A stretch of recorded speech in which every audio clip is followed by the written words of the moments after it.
ஆனா எடப்பாடி அவ்வளவு நல்லவர் கிடையாதுல்ல. அதனால தான் என்ன பண்ணாங்கன்னா அண்ணாமலை வந்து வெளியே போயிருந்தாங்க. ஏன்னா நீ வந்து இப்போ நேற்று அடித்த மலையில் முந்தாளத்த காளானி, நான் கரும்பு தேசத்தில் இரும்பு பண்ணிட்டேன். நீ வந்து உங்கள் ஒரு ஸ்டாலின் மேயராக இருக்கிறப்ப நான் அமைச்சர் எம்எல்ஏ இருந்தவன். நான் எவ்வளோ பெரிய ஆள் தெரியுமில்ல. நீ என்னடா நேற்று வந்து போராட்டம் வெளியே கட்டி விட்டு விஜய் தனித்து நின்றால் வெற்றி பெறதெல்லாம் வாய்ப்பு இல்லை, வாய்ப்பே கிடையாது. விஜய் நிற்கிற தொகுதி வேணா ஜெயிக்கலாம், மாஸ் காட்டுனா ரொம்ப நாளாக தொடர்ந்து பிரச்சாரம் பண்ணணும். ஆனால் இப்போ இருக்கிற சூழ்நிலைக்கு இதே மாதிரி தொடர்ந்துன்னா அவங்க பிரச்சாரம் பண்ணுறது வீட்டில் தான் பண்ணணும். ஆமாம், அதில் இவர் வந்து நாட்டை திருப்பி அப்படிலாம் நான் சொல்லலை. அவருக்கு ஒன்றும் தெரியாது தான், அதை உண்மை. திமுகவில் இருக்கிற ஒரு சாதாரண பஞ்சாயத்து தலைவர் தெரிஞ்ச விஷயம் கூட விஜய் கண்டிப்பாக தெரியாது.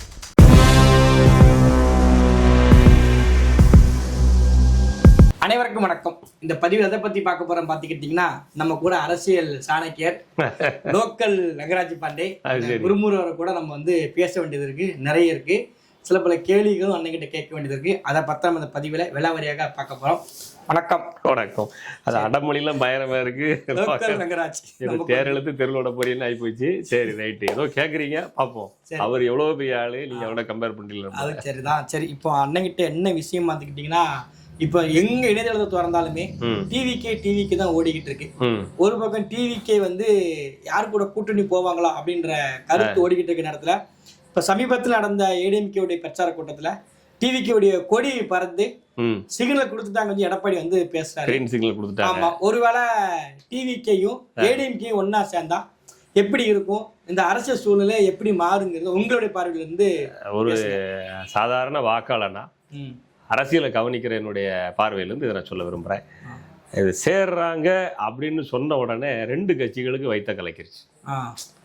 அதில் வந்து இப்போ தற்சமயம் ஆண்டுகிட்டு இருக்கக்கூடிய கட்சி அத்தாடி போச்சா அப்படின்ற போல் வைத்த கலக்குச்சு.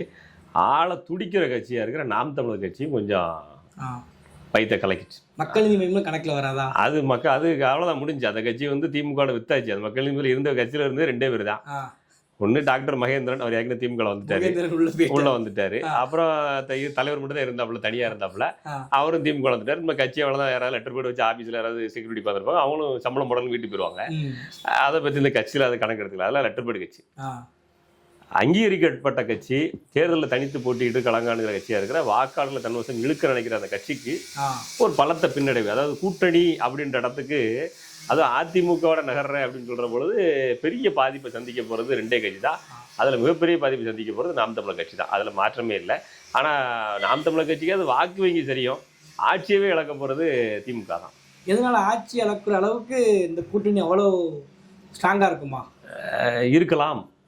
ஏன்னு கேட்டிங்கன்னா, ரொம்ப வருஷமாக பிஜேபி எதிர்ப்பு அப்படின்றத தொடர்ந்து திமுக பரப்பிட்டு வந்தது. ஒரு விஷயத்தை நல்லா கவனிச்சுக்கணும், திமுக ஒன்றும் பிஜேபி கூட கூட்டணி வைக்காத கட்சி கிடையாது. ஆமாம், இப்போ சனாதனத்தின் தொங்கு சதை, பிஜேபியின் தொங்கு சதை அப்படின்னு எப்போ பார்த்தாலும் புரியாத பாஷையிலே பேசிக்கிட்டு விளிம்பி நிலையில் இருக்கிற மக்கள் அப்படின்னு பேசிக்கிட்டு ஒரு கூட்டம் இருக்குது. இந்த கூட்டம் முதல்ல சட்டமன்ற உறுப்பினராக வென்ற போது அந்த கட்சியின் தலைவர் வென்றதே பிஜேபி கூட்டணியில் தான். சரிங்களா? அதனால் பிஜேபி ஒன்றும் தீண்டத்தகாத கட்சி இல்லை அப்படின்னு திமுகவே சொல்லியும் நடத்திக்கிட்டு இருக்க சூழ்நிலையில் பிஜேபிக்கான வளர்ச்சி ஒரு பக்கம் வந்துக்கிட்டே இருக்குது. அதாவது மாநில அளவில் பிஜேபிக்கான வளர்ச்சியை அண்ணாமலை வந்து கொடுத்து காட்டிக்கிட்டு இருக்கிறாப்புல. அண்ணாமலை தூக்கி ஓரம் கட்டிட்டு அதிமுகவில் வந்து நான் தலைவராக இருந்தால் கூட்டணி வைக்க விட மாட்டேன் அப்படின்னு அண்ணாமலை சொன்ன உடனே அடுத்த 10-15 நாளில் அவரை தூக்கிறாங்க, தலைவர் வந்து தூக்கிடுறாங்க. அப்போ ரெடியாக இருக்குது சிக்னல் வந்து, நாங்கள் கூட்டணி ரெடியாக இருக்கோம், அண்ணாமலை தான் பிரச்சனை, அண்ணாமலை தூக்கு, நான் உங்கள்கிட்ட கூட்டணி ரெடியாக இருக்கிறேன் அப்படின்றத பிஜேபி எப்போ சீட்டை போட்டு ரெடியாக வச்சிருக்குது. அதுக்கிட்ட அதிமுக கூட்ட நான் வந்து ஈழ பிரச்சனை வந்தானே, என்ன பிரச்சனை வந்தானே, நீங்கள் வந்து 6 சீட்டை கொடுத்துட்டு திருப்பி அதை வாங்கிட்டு 2 சீட்டு திருப்பி கொடுத்தாலும் பரவாயில்ல, 10ன்னு சொல்லிட்டு திருப்பி 2 கொடுத்தாலும் பரவாயில்ல, நான் வந்து உங்களோட தான் கூட்டணின்னு விசிக மட்டும்தான் திமுகவோட நிழல்ல இருக்கு. அந்த காலத்திலிருந்து, அதாவது ஈழப்போர் நடந்த காலகட்டத்திலே ஒரே ஒரு முறை தான் வெளியே வந்துச்சுன்னா எல்லாரும் வெளியே வந்து விஜயகாந்த் அவர்களை வீழ்த்தணுங்கிற சூழ்நிலை, அந்த கட்சியை அழிக்கணுங்கிறதுக்காக எல்லாரும் கங்கணம் கட்டி மக்களோட கூட்டணின்னு வெளியே வந்தாங்க.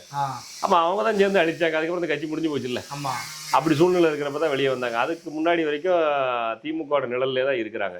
முதல்ல பிஜேபியோட இருக்கும்போதும் திமுக கூட்டணி, அப்புறம் இவங்களுக்குள்ள பிரச்சனை வந்த உடனே மறுபடியும் அதிமுக கூட்டணி, திருப்பி வெளியே வர திமுக கூட்டணி, மறுபடியும் மக்கள் நல கூட்டணி, மறுபடியும் திமுக கூட்டணி, தொடர்ந்து திமுக இருக்காங்க. போட்டு நடக்கும்போது எல்லாரும் ஏடிஎம்கே பக்கம் போகும்போது எல்லாரும் அவர் கூப்பிட்டாங்க, சுத்தி எல்லாரும் நிக்கிறாங்க, பிரெயின் வாஷ் வர பண்ணாங்க. தலைவர் வந்து யார விடுதலை தலைவர் வந்து பிரெயின் வாஷ் பண்றாங்க, நீங்க வந்துருங்க, நீங்களும் மட்டும் உள்ள இருக்கிறீங்க, நீங்களும் வந்துட்டீங்கன்னா அவங்க கொஞ்சம் தனியா இருப்பாங்க, வாங்கன்னு சொன்ன உடனே நான் வீட்டுக்கு போயிட்டு கூப்பிடுறேன், மணி எல்லாம் கேட்க வேண்டியது இருக்கு, இவங்களாம் இருக்காங்கன்னு சொல்லி அவரு சொன்னதாக சொல்லிட்டு தான் அவர் தப்பிச்சு வெளியே வந்தார். அவர் வந்து ஏன்னா அது வந்து பாத்தீங்கன்னா நேரடியாக ராஜபக்சே போய் பார்த்து மிரட்ட வேண்டிய சூழ்நிலை அவருக்கு இருந்துச்சு. சரி, இவர் போய் ராஜபக்சே பார்க்கும்போது அவர் ராஜபக்சே வந்து மூத்திர சிந்தனை முடிஞ்சிட்டு ஐயோ இவர் வந்துட்டாரு, நம்ம என்ன செய்யறதுன்னு தெரியலையே, இவர் வந்து ரொம்ப டேஞ்சரஸ் பிள்ளவாச்சே, நம்ம இப்போ அவர் போய்கிட்டு இருக்க வண்டியில ஸ்கூட்டிக்காரன் எவனாச்சும் ஒருத்தன் முட்டிட்டா கூட இல்ல அவனே வந்து முட்டிட்டாலும் இல்லை நம்மளே போய் முட்டிட்டாலும் தருமடி கொடுத்துருவாங்க, அந்த மாதிரி குரூப்பா செய்வீங்க, என்ன சொன்னாலும் மண்டல போராட்டம் பண்ணி அவங்களே பேர் போடுறதுக்கு எங்க தலைவர் இசட்டு பிரிவு பார்த்தா அப்படின்னு ரயில் மறி எல்லாம் பண்ணுவாங்கல்ல, இந்த மாதிரி டேஞ்சரஸ் குரூப் அவங்க ராஜபக்சே பயந்துருவாங்க இல்லையா. அந்த சூழ்நிலையை ராஜபக்சேக்கு உருவாக்கணும், அதுக்காகத்தான் திமுக கூட்டணிக்கு அவர் போனார். நீங்க வந்து அதிமுக கூட்டணி அந்த இடத்துல ஏன் போகலன்னு வச்சு நீங்க வருத்தப்படக்கூடாது. அதுக்கு முன்னாடி அதிமுக இருந்தாப்புல அவர் ஒன்னும் அதிமுக போக மாட்டேன்னு சொல்ற அளவுக்கு இதெல்லாம் கிடையாது. அந்த டைம்ல ராஜபக்சே மிரட்ட வேண்டிய சூழ்நிலை வந்துச்சு, திமுக தனியாளா போய் மிரட்ட வேண்டிய சூழ்நிலை. ஏன்னா நீங்க தனியா அவர் நிக்க முடியாது, அதிமுக போனா ராஜபக்சே மிரட்ட போகக்கூடாதுன்னு சொல்லிடுவாங்க, திமுக போனா ராஜபக்சே மிரட்டிட்டு அப்படின்னு சொல்லிடுவாங்க, நம்ம ஆளுதான் போய் மிரட்டிட்டு வா அப்படின்னு சொல்லிடுவாங்கிற காட்டி கனிமொழி எல்லாரையும் கூட்டு பரிசு பொருட்கள் வாங்கிட்டு வாங்கன்னு வச்சிருவாப்புல. அப்ப இவருக்குமே திமுக கூட்டணியில கெட்ட பேர். இப்ப நீங்க விஜய் கட்சியை பத்தி பேசும்போது ஏன் பேசுறீங்கன்னா, விஜய் கட்சியில இருக்கிறதுல பெரும்பாலானவர்கள் விஜய் ரசிகர்கள் வந்து இங்க இருந்து போறவங்க தான். எங்க இருந்து? விடுதலை சிறுத்தை கட்சி வந்து போறோம். அந்த கட்சியில இருந்துதான் ஒரு கூட்டத்தை பிரிச்சுட்டு வெளியே போயிட்டா நாகை திருவள்ளுவர். இல்ல அவர் என்ன சொன்னாருன்னா, நம்ம புயலே வந்தாலும் நம்ம கட்சியில இருந்து ஒருத்தன் கூட ரசிகர்கிட்ட போக மாட்டாங்க, பதர்கள் கிடையாதுன்னு சொல்லி சொல்றாரு. போக மாட்டாங்க, ஏன்னா அந்த கட்சிக்கு சின்னம் கிடையாது, இப்பதான் சின்னம் வந்திருக்கு. இதுக்கு முன்னாடி திமுக சின்னத்தில் இருந்தாங்க, விழுந்தது பூரா திமுக காங்கிரஸ் கம்யூனிஸ்ட் ஓட்டு. இவருக்குன்னு ஓட்டு நிறுத்த தேர்தல் நிரூபிக்க போறாரு, நிரூபிக்கிறப்ப 2 சீட்டு தான் கொடுக்க போறாங்க. ஏற்கனவே போன தேர்தல் நின்றுதான் அந்த வட்டம் அவங்க பானை சின்னத்தை கன்ஃபார்ம் பண்ணிருக்காங்க. அதுக்கு முன்னாடி வரைக்கும் அவங்களுக்கு கொடுத்த கூட்டணி சீட்டுல எத்தனை சீட்டுல அவங்களுக்கான பானை சின்னத்தில் நின்னாங்கன்னு இருக்குல்ல, திமுக ஓட்டு தான் விழுந்தது. இப்ப தான் அந்த சின்னத்தில் நிக்க போறாங்க. இனி அவங்க கூடி இவங்க கூடி ஒன்னா பறக்குதான்னு பார்க்கணும், சின்னத்தை ஒன்னா வரைய விடுதாங்கன்னு பார்க்கணும். பல பிரச்சனைகளை சனாதனவாதிகள் இடத்துல உங்க திமுக சனாதனவாதிகள போட்டி போடணும்ல, இந்த மாதிரிலாம் இருக்குல்ல. அப்போ இதுக்குள்ள இருக்கிற நெருடல் வந்து ஏற்கனவே இவங்களுக்கு புரியுது, யாரு விஜயனுடைய ரசிகர்களுக்கு புரியுது. பகுஜன் சமாஜ்னு சொல்லக்கூடிய ஒரு கட்சியில் இருக்கிற ஒருத்தர் ஆம்ஸ்டாங் இறந்து போனாரு. அந்த சமயத்துல வந்து அந்த கண்டிச்சு பேசி ஆளுகிற அரசாங்கத்துக்கு அழுத்தம் கொடுத்து ரவுடிசத்தை ஒடுக்கணும் அப்படிங்கிற எந்த ஒரு விவாதத்தையுமே விடுதலை சிறுத்தை கட்சி முன்னெடுத்து கொண்டு வரல மேல. இந்த வருத்தமுமே அவங்களுக்கு இருக்கு, தொண்டர்களுக்கு இருக்கு. இதெல்லாம் பார்க்கும்போது அப்படியே ஒரு சினிமா கவர்ச்சி ரைட் சாய்ஸ்ங்கிற மூவ்மெண்ட்டுக்கு அப்படியே இவங்க நகர்றாங்க. நகர்ந்து வர்ற அந்த கேப்பை வந்து கரெக்டா அதிமுக பயன்படுத்திக்கணும். இதுவரைக்கும் திமுகவுக்கு சாலிடா ஓட்டை கொடுத்துட்டு இருந்த திருமாவளவனுடைய வாக்குகள் நேராவே எங்க போகுதுன்னா விஜய் பக்கம் போகுது. விஜய்போட ஓட்டுகள் வந்து அப்படியே அதிமுக பக்கம் போறதுக்கான வாய்ப்புகள் அதிகமா இருக்கு இல்லையா. அதனால திமுக கூட்டணிக்கு ஆட்சி இழக்கிற சூழ்நிலை கூட வரலாம். இல்ல இப்போ விஜய் அவர்கள் வந்து தொடர்ச்சியா பேசும்போது என்ன சொல்றாருன்னா வந்து இது வந்து கொள்கை எதிர்ப்பு, அரசியல் திமுக கொள்கை எதிரி, ஐடியாலஜிக்கு எதிரி வந்து எங்களுக்கு வந்து பிஜேபிங்காரு. அப்ப ஏடிஎம்கேவும் பிஜேபியும் கூட்டணியில் இருக்கு. அப்ப அந்த ஐடியாலஜி எதிராக இருக்கக்கூடிய பிஜேபி கூட டிவிக்கு எப்படி போகுங்கிற ஒரு கேள்வி எழுதலாம். இல்ல இவர் திரும்ப எப்படி கொள்கை எதிரி கூட ஏற்கனவே கூட்டணி வச்சுட்டு பலன் அடைஞ்சிட்டு அதுக்கப்புறம் தன்னை பரிசுத்தவான்னு அந்த கழுவிக்கிறதாரோ, பாதங்களை கழுவி ஞானசன் எடுத்து பரிசுத்த ஆண்டவர் ஞானசன் எடுத்தாரோ, அல்லது கோவிலுக்கு போனாரோ தர்காவுக்கு போனாரோ தன்னை சுத்தமா திமுக இணைச்சிக்கிட்டு தன்னை நல்லவன் காட்டிக்கிட முயற்சி பண்ணுதாரோ, அதே போல ஒரு முறை அவரும் பண்ணிக்கிட்டு அவரும் அரசியல் பலம் அடைஞ்சுக்கிட்டு நானும் பிஜேபி நல்ல கட்சியா கெட்ட கட்சியா பார்த்துட்டு வந்துடுறையா, நீ படிச்ச ஸ்கூல்ல ஹெட் மாஸ்டரியா, நீ வந்து கீழே இருந்தே வந்தவன், ஸ்ட்ரெயிட்டா மேல இருந்து வந்தவன், பெரிய இடத்துல மக்கள் செல்வாக்கு வச்சு வச்சுட்டு வரவன், நீ 1 சீட்டு 2 சீட்டு போகணும், தமிழ்நாடு முழுக்க என்ன தெரியாத ஆள் கிடையாதுங்கிற இடத்துல இருக்கு விஜய் இருக்கிறாப்புல. அதனால அவர் இவங்க சொல்ற சனாதனவாதிகள் தொங்கு சதைகள் இதெல்லாம் அவருக்கு ஒரு மேட்டரே கிடையாது. எனக்கு தெரிஞ்சு அதிமுகவோட கூட்டணி சமிக்கை அப்படின்றத எடப்பாடியோட வெற்றியை உறுதிப்படுத்துறது தான் தெரியுது. இல்ல இப்போ இன்னொரு பிஜேபியும் ஏடிஎம்கே கூட்டணி இருக்கும்போது விஜய் அவர்கள் சொன்னாரு பொருந்தாத கூட்டணின்னு சொல்லி ஒரு விமர்சனம் பண்ணார். இப்ப நடந்த அவருடைய பிரச்சார கூட்டத்துல கூட. அப்ப அந்த கூட்டணியே பொருந்தாத கூட்டணி சொல்லும் போது இவர் எப்படி வாஞ்சாடத்தின் உள்ள போவாரு அப்படின்ற ஒரு கேள்வி எழுதலாம். எது பொருந்தா கூட்டணி நினைக்கிறீங்க? பிஜேபியும் ஏடிஎம்கேவும் பொருந்தா கூட்டணி சொல்லி விஜய் அவர்கள் பேசியிருக்காரு. அதாவது அவரோட டிமாண்ட் என்னவா இருக்கும்னா, பிஜேபி உள்ள வந்தா பிஜேபிக்கு துணை முதல்வர் பதவி கொடுங்கிற அளவுக்கு டிமாண்ட் பிஜேபி வைக்குது. நீ முதலமைச்சர் ஆகிறீங்களா, துணை முதலமைச்சர் பதவி கொடுங்க, அமைச்சரவர்களுக்கு இடம் கொடுங்க அப்படின்றத டிமாண்டா இருக்குது. அண்ணாமலை தலைவராக இருந்தப்போ இந்த டிமாண்ட் வரும்போது தான் திமுக எதிர்த்து அரசியல் பண்ண வேண்டியிருக்குது. அதிமுக அந்த டிமாண்டை தராது. அப்ப நான் இருக்கிற வரைக்கும் அதிமுக கூட்டணி கிடையாது அப்படின்றத அவர் சொல்ல ஆரம்பிக்கிறாரு. ஒன்னு அவரத்துக்கு வெளியே போட்டு உடனே இவரை கொண்டு வராங்க. அப்ப கூட்டணிக்கு அந்த கட்சி ரெடியா இருக்குது. அப்போ துணை முதல்வர் அளவுக்கு கட்சி வளருது அப்படிங்கிற தூரத்துக்கு இவங்க விரும்புறாங்க. ஏன்னா போன பாராளுமன்ற தேர்தலில் அதிமுகவை விட பாஜக சில இடங்கள்ல கணிசமான ஓட்டு வாங்குச்சு. அதை நீங்க கவனித்து தான் ஆக வேண்டியிருக்குது. அதிமுக விட பாஜக கணிசமான இடத்துல ஓட்டு வாங்குது. சட்டமன்ற உறுப்பினர்களே இல்லாத பிஜேபி வந்து 4 சட்டமன்ற உறுப்பினர்களை கையில வச்சுக்கிடுது. தன்னை அழுத்தம் திருத்தமா கால் தடத்தை பயிற்சி வச்சுக்கிட்டாங்க. அப்ப தனக்கு என்ன செய்யறாங்க, ஒரு ஃபோர்ஸ் வேணும், அதாவது சட்டமன்றத்திலேயே ஆளுகை செலுத்தக்கூடிய ஃபோர்ஸ் வேணும்னு விரும்புறாங்க. அது திமுக எதிர்பார்க்க முடியாது. திமுக கூட்டணி வச்சுக்கலாம், அதை திமுக கண்டிப்பா ஒத்துக்கணும். இப்போ வந்து நாங்க சந்தர்ப்பவாத கூட்டணி எதையாச்சும் ஒன்று சொல்லி ஏமாத்திடுவாங்க மக்களை. ஆனா அதிமுகவில் தான் செய்ய முடியும், எனக்கு இது கேட்க முடியும். மக்களை சட்டமன்ற உறுப்பினராக இருந்து மந்திரி சேவையில இடம் கேட்க முடியும். ஆனா எடப்பாடி அவ்வளவு நல்லவர் கிடையாதுல்ல. அதனாலதான் என்ன பண்ணாங்கன்னா அண்ணாமலை வந்து வெளியே போயிருந்தாப்ல. ஏன்னா நீ வந்து இப்ப நேத்து அடிச்ச மலையில முந்தா நடந்த காளானி, நான் கரும்பு தேசத்துல இரும்பு மனுஷன், நீ வந்து உங்க ஒரு ஸ்டாலின் மேயரா இருக்கிறப்ப அமைச்சர் எம்எல்ஏ இருந்தவன், நான் எவ்வளவு பெரிய ஆளு தெரியுமில்ல, நீ என்னடா நேத்து வந்து போலான்னு வெளியே வெட்டி விட்டு நயனார் நாகேந்திரன் உள்ள கொண்டு வராங்க. இப்ப இந்த கூட்டணி பொருந்தா கூட்டணி அப்படின்னு இவர் சொன்னாலும் இவங்க டிமாண்ட் என்னவா இருக்கும், பிஜேபி அவங்க கூட வந்தால் நான் வரல, நான் வேணுமா பிஜேபி வேணுமா, பிஜேபி தான் சொல்லும். அப்படி சொன்னா ஏடிஎம்கே தோல்விக்கு விஜய் காரணமா இருப்பாரு. அப்படி சொல்லத்தான் வேணும்னு திமுகவுடைய ஆசை, அப்படி சொல்லத்தான் வேணுங்கிற திமுக ஆசை. ஒருவேளை விஜய் சேர்ந்துட்டாருன்னா திமுக தோத்துரும். அப்ப திமுக தன்னை வெற்றியை உறுதிப்படுத்திக்கிறதுக்காகவே எதிரணியினுடைய குழப்பத்தை ஏற்படுத்திட்டே இருக்கும். இப்போ நீங்க பலசாலியா இருக்கணும் அப்படின்னா எதிராளிய பலவீனப்படுத்திக்கிட்டே இருக்கணும். அவனை பலப்படுத்துறதுக்கு எல்லா வாய்ப்பையும் கொடுத்துட்டு நீங்க பயந்துக்கிட்டு தான் இருக்கணும். அப்ப நீங்க பலசாலியா இருக்கிறது முக்கியம் இல்லை, எதிராளி குழப்பத்தில் இருக்கணும், எதிராளி பயந்துகிட்டே இருக்கணும், எதிராளியை பத்தி தவறான பிம்பங்கள் அவரோட படை வீரர்களுக்கு உருவாக்கிட்டு இருக்கணும். இது ஒரு போரோட தந்திரம். அந்த தந்திரத்தை தொடர்ந்து திமுக பயன்படுத்துது. இந்த தந்திரத்துக்குள்ள நாம் தமிழர் லகுவா மாட்டிக்கிச்சு. நாம் தமிழருக்கும் இந்த தேர்தலில் மக்கள் வந்து ஒரு வசமான சவுட்டடி கொடுக்க போறாங்க. அது கட்டாயம் நடக்க போகுது. கொடுத்ததுக்கு அப்புறம் தான் வந்து சீமானண்ணை வந்து நம்ம பண்ணக்கூடிய அரசியல் தவறான பாதை போயிருச்சு. இல்ல இப்போ டிவிகே பொறுத்த வரைக்கும் ரொம்ப சைலண்ட் பார்ட்டியா இருக்கிறாங்க. எந்த ஒரு கேள்விக்கும் உடனே பதில் வராது.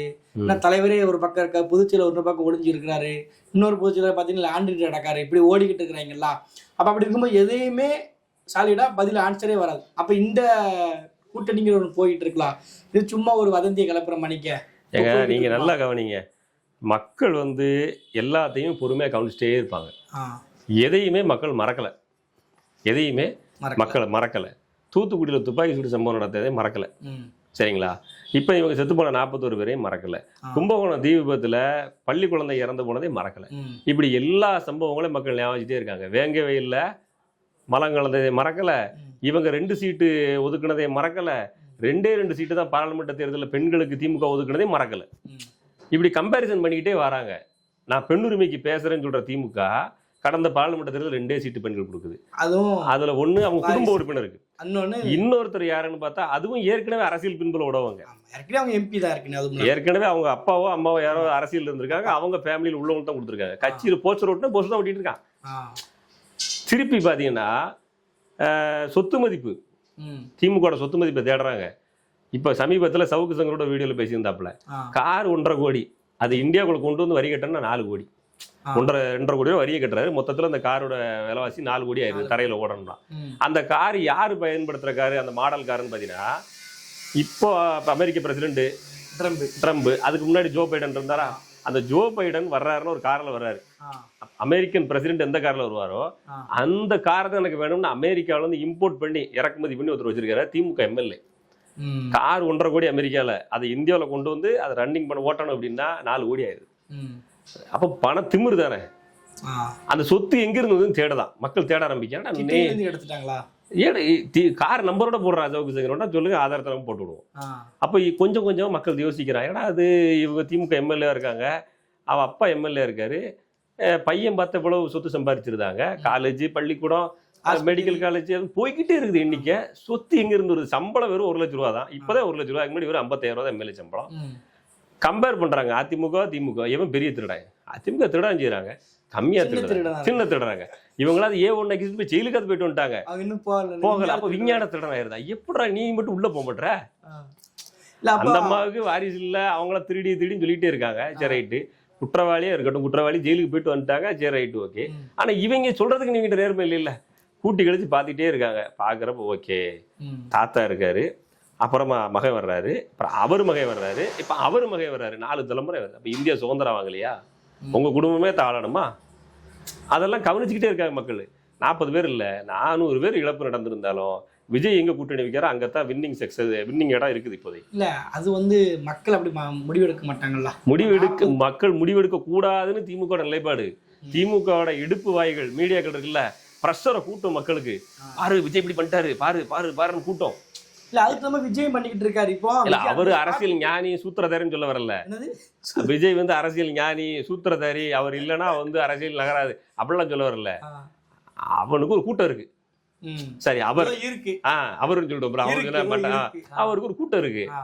அந்த கூட்டம் இதுக்கு முன்னாடி யாருக்கு இருந்திருக்குது அப்படின்னு பார்த்தோம்னா எம்ஜி ராமச்சந்திரன் மட்டும் தான் இருந்திருக்கு. எம்ஜிஆர் மட்டும் தான் இருந்திருக்கு. அவருக்கு தான் காசு கொடுக்காம கூட்டிருக்காங்க. அதே போல இப்ப 2வது விஜய்க்கு தான் கூட்டுறாங்க. ரசிகர் சினிமா கூட்டங்கள்ல இதே ரஜினிகாந்த் வருவாரும் காத்திருந்து அவரும் வரல, பயந்துக்கிட்டு வரலான்னு இவர் வந்துட்டார். வந்ததுக்கு அப்புறம் கூட்டம் இவ்வளவு கூடுது, பயம் வந்துருச்சு. சரி ரைட்டு ஏதோ நடக்க போகுது. அன்னைக்கு எம்ஜிஆர் இருக்கிற வரைக்கும் திமுக ஜெயிக்க முடியல. திருப்பி இன்னைக்கு விஜய் ஒருத்தர் வர்றாரு, யங் ஃபோர்ஸா இருக்காரு. நாளைக்கு என் பையனோட பையன் பேரன் இவங்க பூரா தொடர்ந்து ஆட்சி பண்றதை இவன் கெடுத்துருவானோ, அந்த சூழ்நிலை யாருக்கு? திமுக பயம் இருக்குது. அதனால திமுக இடுப்பு வாய்கள் தொடர்ந்து விமர்சனம் தான் வைக்கும். அந்த விமர்சனத்தை வைக்கிற ஏத்துக்கிற மனப்போக்கும் தமிழக வெற்றி கழகத்துக்கு வரணும். ஏன்னா அவங்க தலைவரும் நல்லவன் இல்லை. அதான் கேட்கிறேன். விஜய் அவர்கள் வந்து நீங்க சொல்ற மணிக்கா அவர் யோக்கியனும் இல்லை, அவர் புத்தரும் இல்லை, காந்தியும் இல்லை. அவரும் சினிமாவில் நிறைய சம்பாரிச்சு பிளாக் பண்ணி வச்சிருக்கிறவர் தான். என்ன ஒண்ணு, அந்த கூட்டத்தை அரசியலுக்கு பலனடை பார்க்கிறாரு.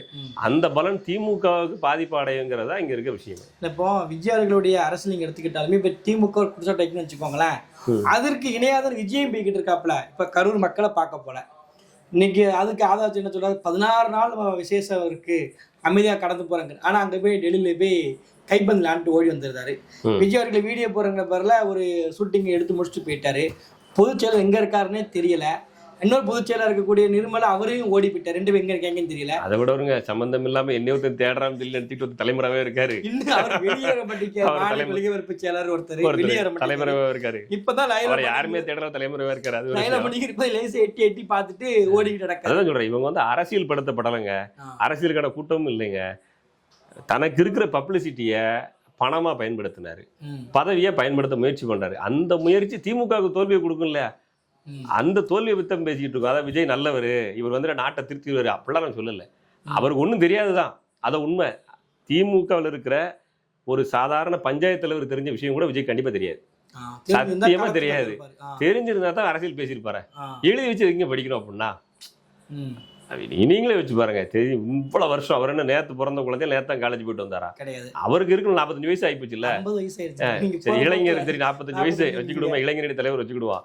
50 வயசு இளைஞர் தலைவர் இருக்காங்கல்ல, அது மாதிரி வயசு இருக்குல்ல. இவ்வளவு வருஷம் இவ்வளவு நியூஸ் பாக்குறாரு. நேத்து தான் அரசியலுக்கு வந்தாரு. அண்ணா ஹசாரேவை பாக்குறாரு, ராகுல் காந்தியை பாக்குறாரு. யாரு ராகுல் காந்தின்னு தெரியுது. அண்ணா ஹசாரே பாக்காரு. இலங்கை தமிழருடைய அந்த பிரச்சனைகளுக்காக உண்ணாவிரத்துல கலந்துக்கிறதாப்புல. அவருக்கு போட்டியா நடிக்கிற நடிகர் கலந்துக்கிடல. அதெல்லாம் நீங்க கவனிக்கணும். அவர் கலந்துக்கிடல. நான் இதெல்லாம் கலந்துக்கிட மாட்டேன், அது அப்படி இல்ல. நான் இதெல்லாம் கலந்துக்கிட மாட்டேன், நான் சினிமாவில் நடிப்பேன், அதை மட்டும் பார்த்து எனக்கு பணம் கொடு அப்படின்னு சொல்ற மைண்ட் செட்ல அவர் இருக்காப்புல. நான் அரசியல்ல கலந்துக்கிறத தொழிலா பார்த்துட்டாரு இவர். அது அப்பல இருந்து ப்ரீ பிளான். அதான் சொல்றேன், எல்லாமே நீங்க உள்ளாட்சி தேர்தலில் இருந்து என்னுடைய கொடியை பயன்படுத்த வேண்டாம், சின்னத்தை பயன்படுத்த வேண்டாம் சொல்லி நின்று ஆதாயம் தேடினவர் தான். நீங்க தமிழ்நாடு முழுக்க சிறந்த 200 மாணவர்கள் எடுக்கல, தொகுதிக்கு ஒரு மாணவர் 243 சட்டமன்ற தொகுதியிலேயே உள்கட்டமைப்பு இருக்கிறாங்க உறுதிப்படுத்தாரு. இதெல்லாம் ப்ரீ பிளான்டா தான் வர்றாரு. அதை வச்சு எல்லாம் இருக்கு, ஆனாலும் எழுதி வச்சுதான் படிக்கிறாரு. அதனால அரசியல் மனசுல இருந்து வரல, பதவி ஆசை இருக்கு. அதை அடையிறதுக்கு திமுக இடைஞ்சலா இருக்கும். ஏன்னா இவர் மேல போயிட்டாருன்னா அவருடைய பேரனுக்கும் பையனுக்கும் வாய்ப்பு கம்மியா இருக்கும். நாளைக்கு கட்சி அவர் கைப்பற்ற சூழ்நிலை வந்துடும். இந்த சூழ்நிலையை தடுக்கணும் என்ன செய்ய முடியும்? இங்கதான் போய் ஆகணும். எது? அதிமுக தான் இருக்கிற ஒரே சாய்ஸ். அவருக்கு இருக்கிற தற்சமே இருக்கிற ஒரே அடைக்கல் அதுதான் அதிமுக தான். அது இல்லைன்னா அவர் இப்ப அரசியல் அனாதை ஆயிடுவாரு. இல்ல ஒருவேளை தனியா இருந்தாரு வச்சுக்கோங்க விஜய் அவர்கள், அதனால விஜய்க்கு என்ன லாபம் இருக்குன்னு நஷ்டம் விஜய்க்கு. அதாவது விஜய் அவர்கள் வந்து என்னுடைய அரசியல் பார்வையில, நான் சும்மா ஒரு இணையதளத்துல அரசியல் பாக்குறோம், பொதுமக்கள்கிட்ட சும்மா சாதாரணமா கலந்து நடப்போம். ரங்கராஜ் பாண்டியா, ஆமா அவர் குட்டி ரங்கராஜ் பாண்டியா வச்சுக்கிட்டு சரி மக்கள்கிட்ட பேசும்போது சும்மா காமனா ஒரு டீ கடையில் வந்து பேசிட்டு இருக்கிறப்ப நம்ம எதையுமே எந்த கட்சின்னு சொல்லலாம் பிளைண்டா என்ன மக்கள் என்ன பேசுறாங்க கவனிக்கிறப்ப என்ன தெரிஞ்சுக்கிறேன்னா, விஜய் தனித்து நின்றால் வெற்றி பெறதெல்லாம் வாய்ப்பு இல்லை. 100% வாய்ப்பே கிடையாது. விஜய் நிக்கிற தொகுதி வேணா ஜெயிக்கலாம், மாஸ் காட்டுனா ரொம்ப நாளா தொடர்ந்து பிரச்சாரம் பண்ணணும். ஆனா இப்ப இருக்கிற சூழ்நிலைக்கு இதே மாதிரி தொடர்ந்துன்னா அவங்க பிரச்சாரம் பண்றது வீட்டுல தான் பண்ணணும். ஆமா அதுவும் அவரு வீட்டர் பண்றது இவருக்கு தெரிய வைக்கணும். அது ரொம்ப பெரிய பிரச்சனை. குறிப்பா அந்த தொகுதி மக்களுக்கு தெரிய வைக்கணும். ஏன் லண்டன்ல இருந்து லைக் போட்டா பிரயோஜனம் இல்லை, சரிங்களா? அது கொஞ்சம் அவருக்கு டப்பு சாய்ஸ் தான். ஆனா வெற்றி பெறதுக்கு வாய்ப்பு இல்லை, சரிங்களா? ஆனால் அவர் தனிச்சு நின்னா பாதிப்பை சந்திக்க போறது நாம் தமிழர் கட்சி தான். எதனால? தனிச்சு நிற்கிற போது ரெண்டுமே ஆல்டர்னேட்டிவ் ஃபோர்ஸ் அப்படின்னு எதுக்கு நிற்காங்கன்னா திமுக அதிமுக ஆல்டர்னேட்டிவ் ஃபோர்ஸா. ஏற்கனவே மாற்றத்தை விரும்பினவங்க திமுக வேண்டாம் அதிமுக வேண்டாம் நினைச்சவங்க நாம் தமிழுக்கு வந்திருப்பாங்க. 2 பேரும் சேர்ந்தா மக்கள் நல கூட்டணிக்கு வந்தாங்க. நல்லா கவனிச்சுக்கணும். அதுக்காண்டி மக்கள் நல கூட்டணிக்கு வந்து கட்சி ஓட்டுங்கிறத தாண்டி பொதுமக்கள் மாற்றத்தை விரும்பினவங்க 2 கட்சியும் வேண்டாம், ஒரு நெரேட்டிவ் செட் பண்ணிட்டாங்க. 2 திராவிட கட்சிகளும் எங்க ஏமாத்திருச்சிங்க அப்படின்ற ஒரு கான்செப்டை 2016 ஒரு ரொம்ப வருஷமா அந்த வைப்ரேட்டை செட் பண்ணி வச்சிட்டாங்க. ஒரு 10 வருஷமா வைப்ரேட் செட் பண்ணிட்டாங்க. இந்த வைப்ரேட்ல இப்ப இருக்கிற 2K கட்சி பூரா வாக்களிக்கிற பூரா சரி ரைட்டு 2 கட்சி வேண்டாம் புதுசா ஒரு கட்சி அப்படிங்கிறா. இந்த வாக்குகள் கிட்டத்தட்ட ஒரு 50 லட்சம் 60 லட்சம் ஓட்டு சும்மா சுத்திக்கிட்டே இருக்கு. அங்க போலாமா அங்க போலாமா அங்க சுத்திக்கிட்டு இருக்கு. ஏன்னா இன்னும் டீப்பா ஒரு எக்ஸ்பிளனேஷன் சொல்லணும்னா ஹரிநாடார் ஒருத்தர் போட்டி போட்டார். திருநெல்வேலி மாவட்டத்துல ஆலங்குளம் சட்டமன்றத்தில் போட்டி போட்டாப்ல. இப்ப தற்சமயம் தென்காசி மாவட்டத்துல போட்டி ஆமா தென்காசி மாவட்டம் ஆலங்குளம் சட்டமன்றத்துல போட்டி போட்டாரு. அந்த தொகுதியில அதிமுக போட்டி போடுது, திமுக போட்டி போடுது, நாம் தமிழரும் போட்டி போடுது. ஹரிநாடார் 35,000 ஓட்டையும் வாங்குறாரு. சுயேட்சை வாங்கின ஒரே வேட்பாளர். தமிழ்நாட்டில் சுயேட்சையில் அதிக ஓட்டு வாங்கினது போன தேர்தல் அவரா தான் இருப்பாரு. ஏன்னு கேட்டீங்கன்னா ஆல்டர்னேட்டிவ் ஓட்டர் எங்க போடுறதுன்னு தெரியல. நாம் தமிழரும் பிடிக்கல அவனுக்கு, திமுகவும் பிடிக்கல. அது கேட்ட சாதி ஓட்டுன்றாங்க. அது சாதி ஓட்டு இல்ல, நல்லா தெரிஞ்சுக்கணும். சாதி ஓட்டு 5000 ஓட்டு இருந்திருக்கும், மிச்சம் 30,000 போட்டு எவனுக்கு போடுறதுன்னு தெரியல. எவனும் யோக்கியம் இல்லை. இவனுக்கு சரி இவனுக்கா போடும், இவனாச்சிரதே பண்ணுதானே பார்ப்போம்.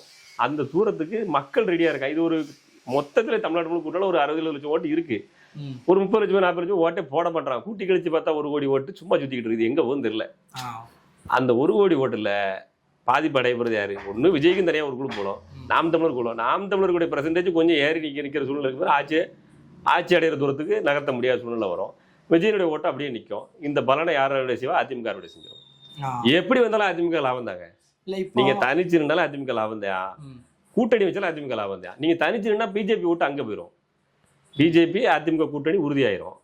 நீங்க சேர்த்தீங்கன்னா பிஜேபி தனி அணி உருவாக்க வேண்டிய சூழ்நிலை இருக்கும். பிஜேபிக்கான சிக்கல் வரும். 10 ஓட்டாவை தாண்டல பாத்தியா, அண்ணாமலை தலைவராக விட்டு வந்திருக்கும் தெரியுமா? நாங்க மாநில தலைவர் பிரச்சனை வருமே தவிர அந்த கட்சிக்கான ஓட்டு எவ்வளவு தனியா தெரிஞ்சு போயிடும்.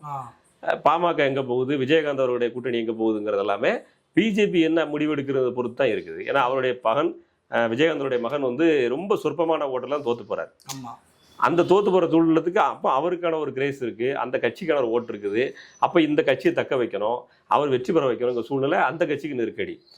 இதே மாதிரி பாட்டாளி மக்கள் கட்சியில உள்கட்சி பிரச்சனை. கட்சியின் தலைவர் யாரு அப்படிங்கிற முடிவெடுக்கிற சூழ்நிலையும் வருது. அந்த கட்சியில கூட்டணி முடிவு யார் முடிவு செய்யுங்கிற சூழ்நிலை வருது. அதிமுக கூட்டணியா, திமுக கூட்டணியா, பிஜேபியோட கூட்டணியாங்கிறதே தேர்தலுக்கு 10 நாளைக்கு முன்னாடி சொல்லுவாங்க போல இருக்குது அவங்களே. அப்பாவும் பகிர்ந்த முடிவெடுக்கணும். அந்த முடிவெடுக்கிறதுக்கே இவ்வளவு நாள் ஆகுது. இந்த சூழ்நிலை அந்த கட்சிக்கு இருக்குது. கூட்டி கழிச்சு பாருங்க, விஜய் தனியார்னா மிகப்பெரிய ஆதாயம் அதிமுக தான். கூட்டணி அதிமுக வச்சாலும் அதிமுக தான், தனிச்சு நின்னாலும் அதிமுக தான். இந்த தேர்தலில் மண்ணை கவப்போறது திமுக தான். ஏன்னா அவங்க வந்து மன்னராட்சியை தொடர்ந்து நடத்துறாங்க. இப்போ இன்னும் கடைசி ஒரு கேள்விதான். இப்போ இதே டிவிகே கட்சி வந்து களத்துல நிக்கிறப்ப கட்சி தொடங்கினது பிறகு இடைத்தேர்தல் 2வது இடைத்தேர்தல் நடக்குது ஈரோடு கிழக்குல வந்து. அப்ப டிவிகே கட்சி இதுலதான் இருக்கு, கட்சி ஆரம்பிச்சிட்டாங்க. அவரும் கொஞ்சம் ஆக்டிவாக இருந்துட்டு இருக்காப்புல. அப்போ அந்த நேரத்துல பாத்துக்கிட்டீங்கன்னா இந்த டிவிகே ஓட்டர்ஸ் நீங்க சொல்றீங்களா, அவங்க பெருசா இருக்கிறாங்க, அவங்க வந்து ஆல்டர்னேட்டிவ் சோர்ஸா இருக்காங்கன்னு சொல்றீங்களா? அப்போ அங்க டிவிகே உடைய வாக்காளர்கள் பாத்தீங்கன்னா ஒட்டு மொத்தமாக நோட்டா நின்று இருப்பாங்களா? நோட்டாக்கு போட்ட ஓட்டு சதவீதம் 5000 போட்டு தான் போட்டிருக்காங்க.